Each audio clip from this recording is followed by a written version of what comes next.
I'm a search and rescue officer for the U.S. Forest Service. I have some stories to tell.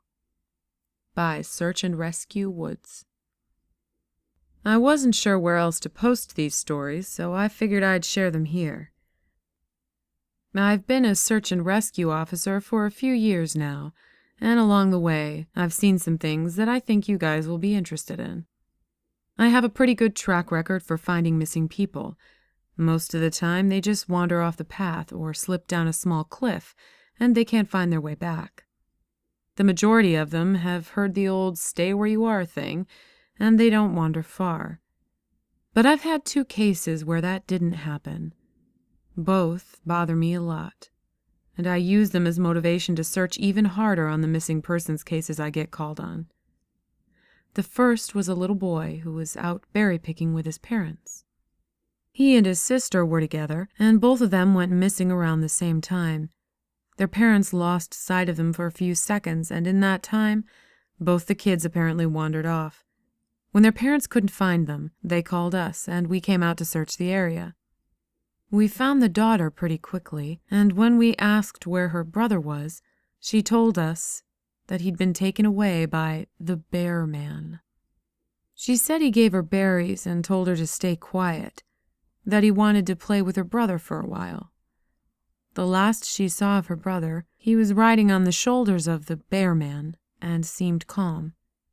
Of course, our first thought was abduction, but we never found a trace of another human being in that area. The little girl was also insistent that he wasn't a normal man, but that he was tall and covered in hair, like a bear, and that he had a weird face. We searched that area for weeks. It was one of the longest calls I've ever been on, but we never found a single trace of that kid. The other was a young woman who was out hiking with her mom and grandpa. According to the mother, her daughter had climbed up a tree to get a better view of the forest, and she'd never come back down. They waited at the base of the tree for hours, calling her name, before they called for help.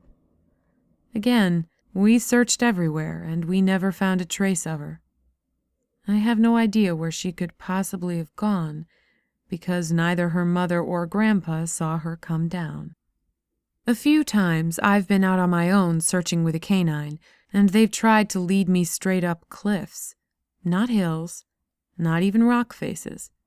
Straight, sheer cliffs with no possible handholds.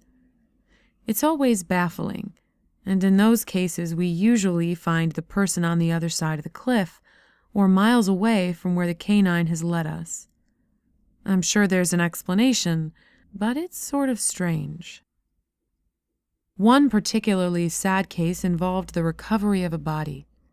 A 9-year-old girl fell down an embankment and got impaled on a dead tree at the base. It was a complete freak accident, but I'll never forget the sound her mother made when we told her what had happened.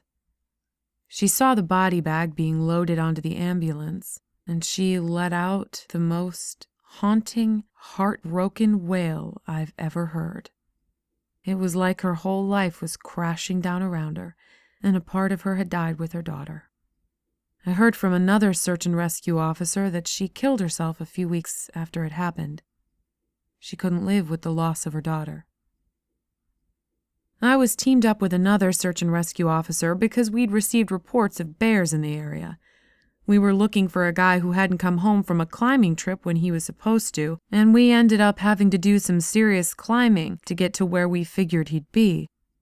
We found him trapped in a small crevasse with a broken leg. It was not pleasant. He'd been there for almost 2 days, and his leg was very obviously infected.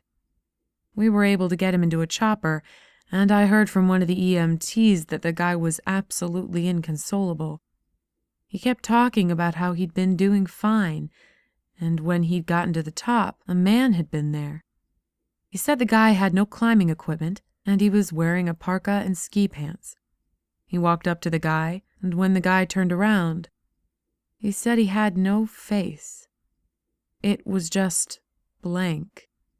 He freaked out and ended up trying to get off the mountain too fast, which is why he'd fallen. He said he could hear the guy all night climbing down the mountain and letting out these horrible, muffled screams. That story bothered the hell out of me. I'm glad I wasn't there to hear it. One of the scariest things I've ever had happen to me involved the search for a young woman who'd gotten separated from her hiking group. We were out until late at night because the dogs had picked up her scent. When we found her, she was curled up under a large rotted log. She was missing her shoes and pack, and she was clearly in shock. She didn't have any injuries, and we were able to get her to walk with us back to base ops. Along the way, she kept looking behind us and asking us why that big man with black eyes was following us. We couldn't see anyone, so we just wrote it off as some weird symptom of shock. But the closer we got to base, the more agitated this woman got. She kept asking me to tell him to stop making faces at her. At one point, she stopped and turned around and started yelling into the forest, saying that she wanted him to leave her alone. She wasn't going to go with him, she said, and she wouldn't give us to him. We finally got her to keep moving, but we started hearing these weird noises coming from all around us. It was almost like coughing, but more rhythmic and deeper. It was almost insect-like. I don't really know how else to describe it. When we were within sight of base ops, the woman turns to me, and her eyes are about as wide as I can imagine a human could open them. She touches my shoulder and says, "He says to tell you to speed up. He doesn't like looking at the scar on your neck." I have a very small scar on the base of my neck, but it's mostly hidden under my collar, and I have no idea how this woman saw it. Right after she says it, I hear that weird coughing right in my ear, and I just about jumped out of my skin. I hustled her to ops, trying not to show how freaked out I was, but I have to say, I was really happy when we left the area that night. This is the last one I'll tell, and it's probably the weirdest story I have. Now, I don't know if this is true in every search and rescue unit, but in mine, it's sort of an unspoken regular thing we run into. You can try asking about it with other search and rescue officers, but even if they know what you're talking about, they probably won't say anything about it.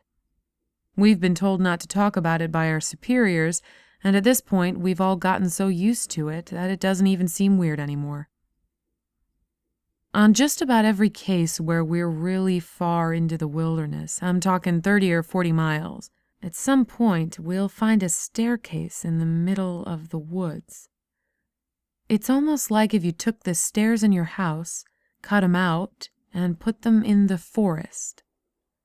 I asked about it the first time I saw some, and the other officer just told me not to worry about it, that it was normal. Everyone I asked said the same thing. I wanted to go check them out, but I was told very emphatically that I should never go near any of them. I just sort of ignore them now when I run into them, because it happens so frequently.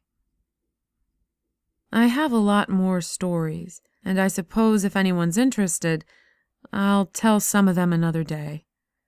If anyone has any theories about the stairs, or if you've seen them too, let me know.